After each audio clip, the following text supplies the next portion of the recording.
Selamat sejahtera para pelajar sekalian. Hari ini kita akan teruskan kepada topik bab 7 iaitu usaha ke arah kemerdekaan. Jadi hari ini kita akan fokuskan kepada tajuk 7.2 jawatan kuasa hubungan antara kaum. Ketegangan hubungan antara kaum semakin meningkat selepas Perang Dunia Kedua.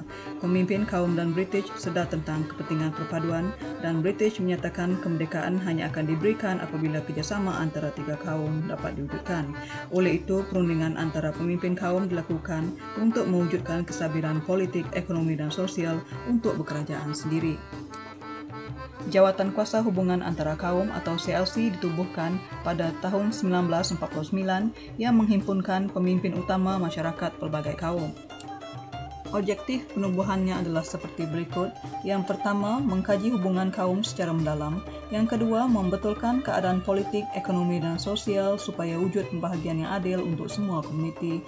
Dan yang ketiga, mewujudkan keadaan yang harmoni dan muhibah.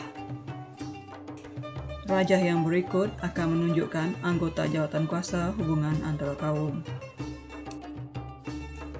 Jawatan kuasa hubungan antara kaum telah meningkatkan kesedaran kerjasama politik dalam kalangan pemimpin kaum. Pemimpin sedar bahawa mereka perlu berkongsi kepentingan dan membentuk hala tuju yang sama, iaitu membawa negara ke arah kemerdekaan serta pembinaan negara dan bangsa.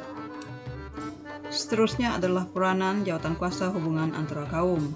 Jawatan kuasa hubungan antara kaum berperanan untuk menyelesaikan pelbagai isu yang melibatkan pertikaian antara kaum. Antara isu tersebut termasuklah politik, kedudukan istimewa orang Melayu, kedudukan ekonomi orang Melayu, kewarganegaraan orang bukan Melayu, dan pendidikan.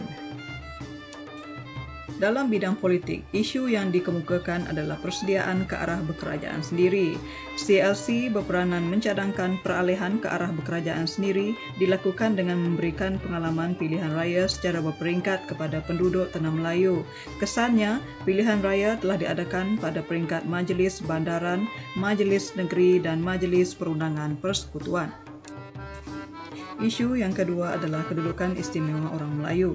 Orang Melayu menuntut diperakui kedudukan istimewa sebagai penduduk asal rantau alam Melayu. CLC bersetuju agar orang Melayu wajar mempunyai kedudukan istimewa kerana menunjukkan tak setia yang tidak berbelah bagi dan mengiktiraf negara ini satu-satunya tanah air mereka.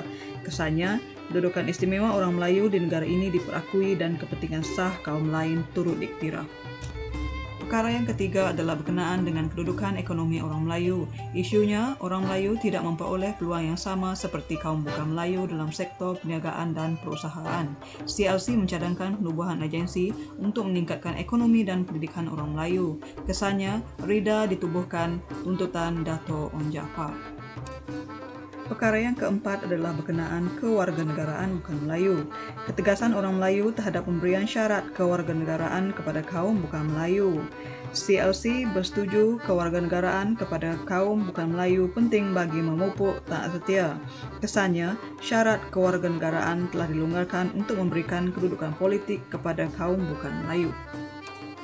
Isu yang kelima berkenaan dengan pendidikan. Sistem persekolahan yang berbeza-beza mengikut kaum menggunakan bahasa pengantar, buku teks dan sukatan pelajaran yang berlainan. CLC mencadangkan sistem pendidikan yang seragam untuk memupuk kesetiaan dan perpaduan kaum di tanah Melayu. Kesannya, penubuhan jawatan kuasa pendidikan untuk mengkaji sistem pendidikan bagi melahirkan pendidikan yang seragam dan diterima oleh semua kaum. Sebagai penutupnya, jawatan kuasa hubungan antara kaum memainkan peranan yang berkesan untuk membentuk persefahaman antara pemimpin kaum di tanah Melayu. Penyelesaian isu berkaitan dengan kaum melalui pendekatan muafakat dan bertoleransi adalah penting untuk mewujudkan keharmonian kaum dan memelihara kestabilan politik. Penyelesaian masalah melalui perundingan yang dilakukan oleh pemimpin kaum sewajarnya diteladani. Itu sahaja untuk subtopik kali ini. Berjumpa lagi kita di subtopik yang lain.